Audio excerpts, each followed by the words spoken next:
this interactive talk show. Today, we are blessed to have one of the famous storyteller. This dude here is quite an amazing person, and there are certain things we've talked about. We did one of the show together. This is Mekateli Liwameza. It was a 3 days event. Maze, this was so crazy. It was so nice. It's actually 5 days. Actually 5 days. Thank you for that correction. And this is where we met, actually, right? Yes. So maybe you... But we met before. We've met before. Yeah. I don't think if we had already had a serious conversation. No, we didn't. So maybe you start by telling us your name. So my name is Ogutu Moraya. Yes. I am a writer, theater maker, and storyteller. Mm-hmm. And I run 2 organizations. One is called Studio Pandashuka. Mm-hmm. It's a touring company for arts. Yes. Studio Pandashuka. Pandashuka. Yes. You know I'm a Luo, so you must know where the S and Z comes from. So I create performances that go on tour. Mm-hmm. I consider myself a roaming lecturer, teacher. Mm-hmm. So I give workshops and talks. Mm-hmm. And then there's Maabara. Mm-hmm. Maabara Atelier is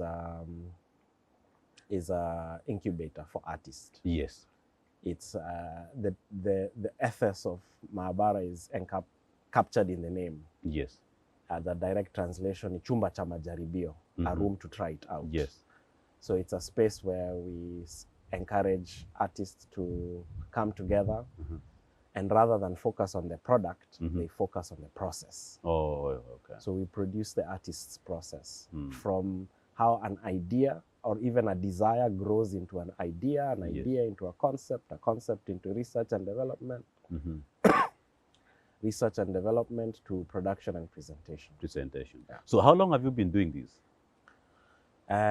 For me, my artistic journey is 15 years. 15 years, that's quite a long. That's quite a years. long. Yeah. So what has the journey been? Can you tell me a bit of how everything started up to where you are today? In a way, it started earlier when I was very young. Yes.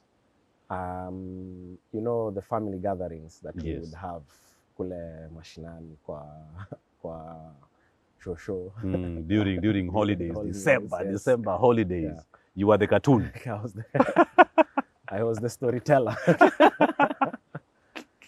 And so I grew up also partly with my grandmother and extended family when I was very young. Yes. And I remember, us gathering at the end of the evening around the fire. Yes. And the one thing, back then there were no hakuna television. Yeah. Hakuna simu. You could get the stories from the real person. From the source. From the source, yes. From the source. So it seems like your grandmom played a key role. Yes, and my grandfather, my uncles as well, my mom also. She's very supportive. Yes. So I started to tell stories and to love listening to stories, to tell stories. And when you're in a farm, also surrounded by nature, because we grew up, that is in the Abadeas. Yes. Kwa Shosho. I guess that place is quite cold. It's very cold. Yeah. Especially in the nights. Yes. And early mornings. So that's where, because they are fantastic storytellers. Yeah. They would always, hata ile kubeba maziwa tu, kupeleka kwa kambi ndio ichukuliwe na truck. There was always stories there around the journey, meeting leopards. There were stories, of course, a lot around animals, around Kikuyu mythology, even religion. So I grew up listening and loving stories. Yes. And so, but I never seen it as a profession. And so for me, I was pursuing, also at the time, art was seen very much as a hobby. A hobby, something you do after you have done your real job. Yes. So I like most artists in Kenya, the place now where I was introduced to art is in the school programs. especially music festivals and drama festivals. Yes. Yeah. So my first poem, I still have the certificate. Or the first poem you did. First poem I did. Yes. 1997. 1997. Yes. Where you were fired then. Fire. So you still remember the poem today? I still remember the poem. Ah. Yeah, I don't know if I can remember it fully. Yes. It was But about poems are elephants. made in stanzas or they are made in paragraphs or So they are I think there are two main types. yes. They are the classical poems, which follows the rules of rhyme, meter, stanza. And then there is free verse, Yes. which is can break away from the rules, but still maintain. So that's the spoken word. That is the spoken word era. And then so between them, there's always something sweet there. So you were in class 1997. I can't remember the Yes, exact but I class. think you were. But I was in primary school. That one was still in primary school. Yes, I was so in you primary still had the energy, Maze, to stand and recite a poem and And win. I remember also my mom, when visitors would come, because she was proud, she would say, that poem, please Yes, recite. bring it up. Recite it.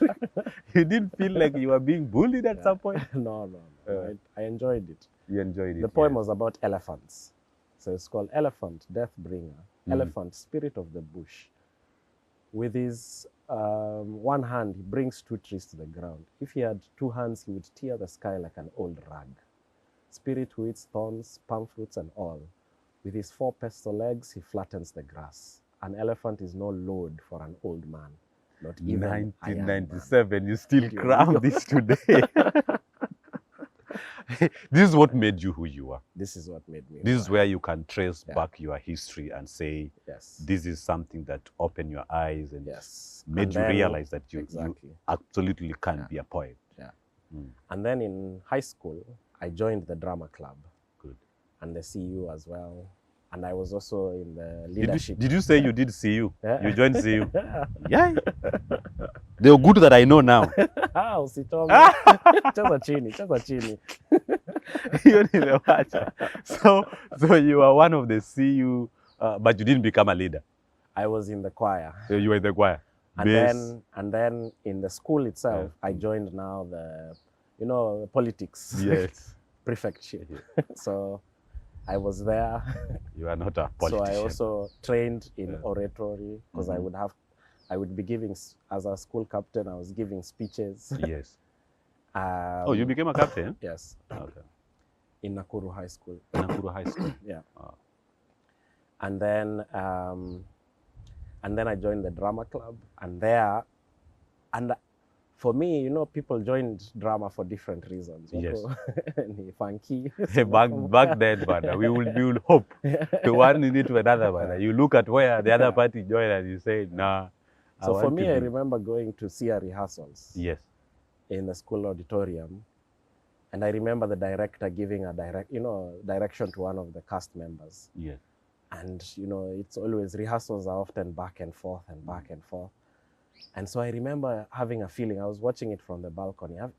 Si kitu naeza fanya bana. So I went and auditioned. In fact, the cast didn't think I would last because they thought, huyu ni mtu wa CU. Huyu mtu wa CU bana, ataleta nini hapa kwa meza.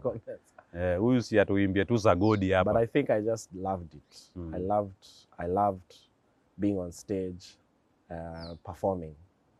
And so I got roles. But that time I was getting serious roles. Ile baba, priest.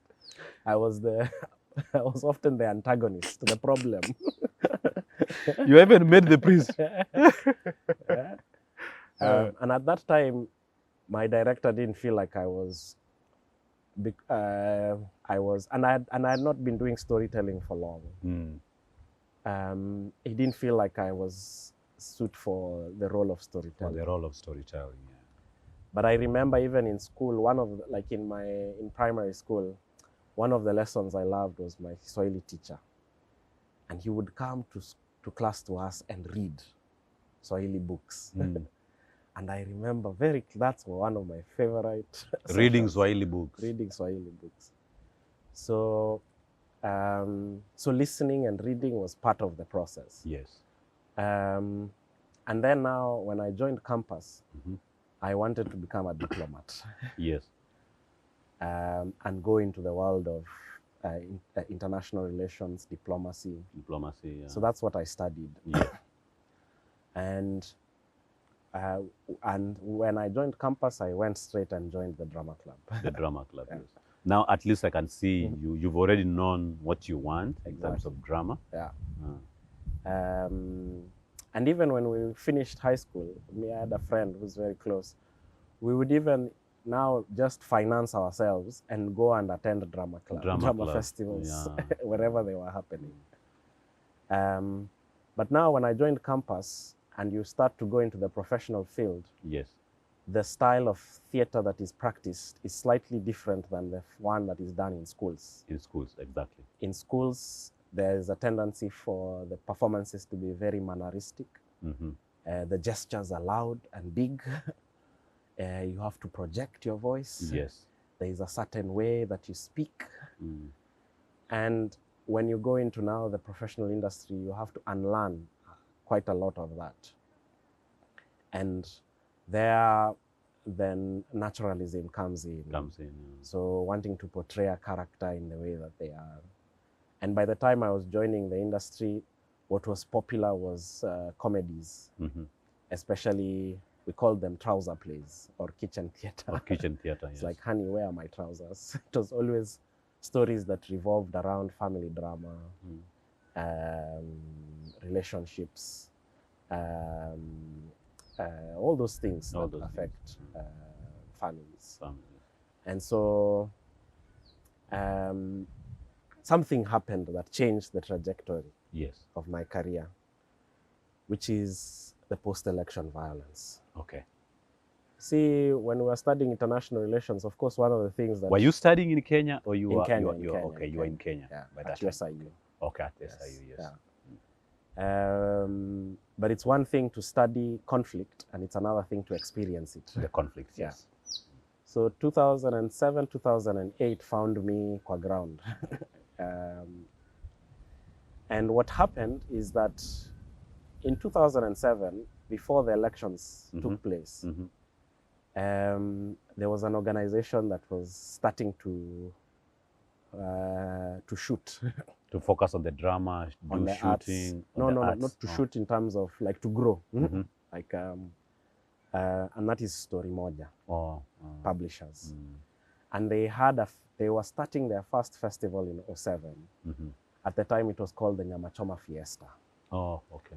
And the founders of Story Moja decided to do, as part of the festival, a competition on storytelling that they mobilized from the different learning institutions in higher learning institutions in Nairobi. Yes. So it was the master storyteller. They were looking for the master storyteller of Nairobi. And I remember I was in school, I saw the advert. Sasa hiyo uko shule umesota. Tell a story then for 7 minutes. 7 minutes, kuna kakitu. Kuna kakitu. Hey. Ukasema hapana. Hapana. I went, sat down somewhere in the school and wrote a story about pumpkins. I called it the Pumpkin Festival. And then when the team from Story Moja came, nilikuwa nimejipanga. Umejipanga, wazee umerihazi usiku. Unapanga. So first you compete in your institution, and then the winner from the institutions now goes and meet the others. Or from each and every institution. Yeah. Okay, right. So I competed, I won in the school. Where? And I went now to represent. Yes. And the way Story Moja had arranged it is that when you win in your school, you are paired with a professional artist. Artist, yes. And so I was paired with one and only Sitawa the Third Namwagi. Where? She's a fantastic, phenomenal poet, writer, activist, environmentalist. And so together with the person who won at Daystar, guess who it is? Eric Omondi. Eric Omondi. The one and only. Eric Omondi that we know. The one and only. So Eric Omondi was at Daystar. He was at Daystar, yes. So together with Eric, we were paired with Sitawa. And we met Sitawa at Yaya Center. And I remember I was coming in a little bit late. Akaniambia, wewe, my time is my time. Your time is your time. We don't mix these Don't things. mix these things. Sileta Na mchezo hapa. saa hiyo mko na Eric Omondi Kuna pia. iko mondi hapa. Sasa tukapata, unajua mentorship ilikuwa hiyo, you're guided, you're supported. And then now the finals zikafika. So we performed. The judges were selecting the top 3 and the crowd would decide the order, who gets number 1, 2, and 3. So in that, and the winner was getting an internship at Nation. Yes. Nation Media. So in that instant, Eric won. Whoa! And I was second. You were second. Yes. So this is how this gentleman started being famous. Now, this moment, it's the moment now I really get into the industry, especially literature, because Story Moja at the Nyamachoma Fiesta, they had gathered the literati community. And this is everyone from the Kwani group, the Story Moja group, their friends and supporters. So I was meeting people, and I didn't even know at that time who they were, you know, like the likes of Binyavanga Wainaina. Yes, yes. Ivona War. Yes. Modoni Garland, Sitawa herself. So you would meet them and you didn't know who they were. Who they were. And but then gradually from there, the thing is that the stories that were told at that, so like my story, in a way we were all, because we were all busy with the elections at that time. Yeah. So the stories ended up relating in an aspect or another to the elections. So now when the elections happened and the conflict Started. Erupted. Yes. And then there was that lengthy process of post-conflict reconstruction, conflict management, reconciliation, truth, justice, and reconciliation. So then suddenly I was thrown in the deep end because there were a lot of projects and programs that were initiated, especially by artists. Yes. And one of them was with Story Moja. So Story Moja took the winning story and converted it into a book. It's written by Oloch Madiang in the Land of the Kitchen. And I started to work at Story Moja in the creative development department. Yes. And what we would do is that when a book was published, it would come to our department and we would try to imagine how that book can exist beyond the print copy. So how can it live as an audio work? Can it live as a visual work? Can it live as a theater piece? So then I started to tell the story and also to go into schools and to have conversations with young people around issues to do with conflict, issues to do with mediation. And you know, so when you experience something traumatic as a child, it stays with you longer. Actually, if it's not handled well, you don't go through therapy and the rest, it stays. It has a serious impact. And I think the thing that Story Moja identified is that people were talking to the adults, but no one was talking to children. To the children, yeah. The other thing is that Kwani started a project called the Testimonial Project, where they gathered spoken word artists and storytellers, and we would meet and we were given training on writing creative nonfiction. And so then we were sent out into the internally displaced camps to have conversations with people. And the idea behind Kwani's Testimonials Project, you know, in the media, locally, regionally, internationally, they sensationalized the violence. Yes. But there was a lack of the human story, how life was before and how life had changed. And so I was one of the artists who were selected. I got the training and I went to Nakuru. I grew up in Nakuru myself. We moved around a lot, but when we settled in Nakuru, we stayed for a long time. For a long time, So it was an area that I could go. Okay. And so when I went there, it was traveling to different, you see the impact that conflict has on lives. That it was bad in the Nakuru area, yeah, going down to Eldoret. It was very bad, Yes. very, very bad. And you know, now me, I'm Luo and Kikuyu. So I started to notice that when I was interviewing people, I would identify with my, when I was interviewing Luo side, I would get identified by and being that's a when Luo. I also made a commitment to change my name to Ogutu Moraya. Okay. In a way, it's like a statement in itself that these two names are together. Because Muraya is a Kikuyu name. Yeah. Ogutu is a Luo name. Yes. So you decided to join the two. So it will look like you embrace the fact that you and also belong to the two communities. And even if myself, I also have struggles with my heritage. Yes. But it's a conversation starter. Yes, exactly. Because you meet someone who will say, Ogutu Moraya, how is that? How is that? Yeah. So half of you is fighting the other half.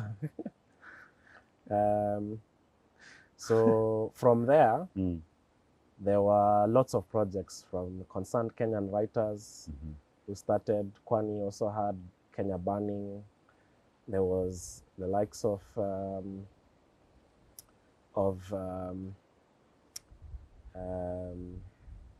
activists. The activists, yes. Who are doing projects around this issue.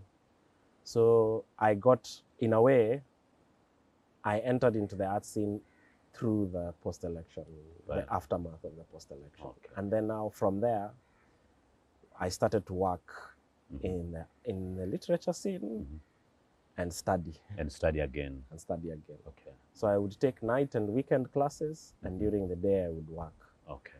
And then also I joined the theater now. Fully now? Fully, yeah. So I joined the theater company. I started working for them as a writer, as a performer. And then I became an associate director, and then I became a creative director. And then I left now all these organizations, because after finishing school and being in the industry, I felt like I wanted to create a time to develop my practice. Your practice, in a place that I could concentrate on the craft and explore. So I decided to do a master's in experimental theater in Amsterdam. In Amsterdam. At the Amsterdam University of Arts. It took 3 years to get in, because it's a very competitive program. Yes. And once I got in, now in a way, so I started my master's in 2014. And in 2015, I started a small sole proprietor company. Yes. In Amsterdam. Yes. To tour as an artist. And the wonderful thing I liked about it was a struggle being there in many ways. But the one thing I appreciated about being there is that there is a very wonderful cyclical connection between art practitioners and art education, higher art education. And so my teachers were professionals. Yes. Or at least the people who are my academic advisors, my artistic advisors. And then the school also invested in us going to see performances, having conversations with theater makers, with different levels in the industry. And so you were really exposed. And that meant, because it's not an academic master, it's a professional master. Yes. It's also a master's where you go in knowing that you have to create something as your thesis. So I started to research around the issue of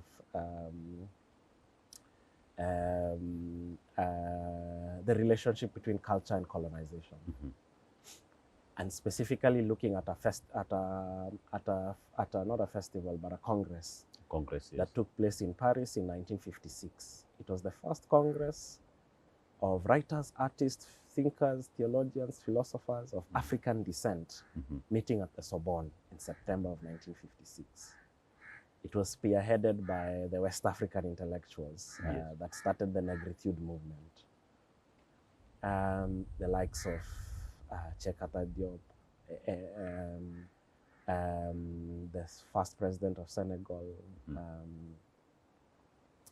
from the Caribbean, the likes of Emi Caesar. So I was also surprised because I had gone through international relations training, but I had not encountered this event. These events, yes. And so I dived in deep, and there was a wonderful essay written by James Baldwin about the Congress called Princess and Powers. So I dedicated my master's to study this essay and to start to develop my own practice of essay. I call it essay performance. Yeah. So I combine storytelling and theory and audiovisual multimedia material and create an event. Yeah. So that's, and from there on, tunasonga nayo. Yeah. So you are one of the people who are daring abroad. Ndio hiyo sasa. Amsterdam. Amsterdam. Now, let me ask you this. Did you not feel being an African guy, you had a bit of disabilities or disadvantages in coming up with a business within a foreign area like Amsterdam? How did you look at it and say, I want to dive in? Did you not have any kind of fear? In a way, at that time, I was ambitious. Yes. And ambition also comes with naivety. Exactly. Yes. You know? And naivety is not always bad, because saa zingine ukijua ukweli ya kila kitu hautawahi fanya. Yeah. It will bring certain fears. Yeah, and then you become hesitant. So I think I was a bit too, I underestimated the impact of leaving home and moving to another country and trying to establish yourself in a different country. And then I also arrived in Amsterdam when there was the migration crisis in the Mediterranean. So also, I was also, and you know, now I've been brought up in these institutions. Kwani, Story Moja, the company, the studies in USIU, to know that art and politics go together. You know, like you're an artist, you respond to the social, political, economic situation that your context. So the first challenge is that it was experimental, and I hadn't realized how deep that level of experimentation is. In the sense of they hold nothing to be precious. Everything can be questioned. And so the one thing you're introduced is criticality. You have to question everything. And when you go through the 844 system, where you're told what to do, when to do it, how to do it, what the expected outcome is. Then you realize when you go the other side, it's absolutely different. So you need a certain level of independence of mind. And it took me a while to be able to develop that for myself.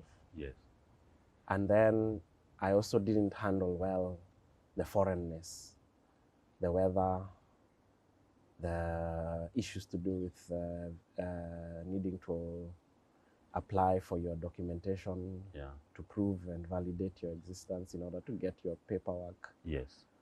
And so eventually also the quality of my stay there started to become shaky. But what I did is I was very determined to succeed as an artist.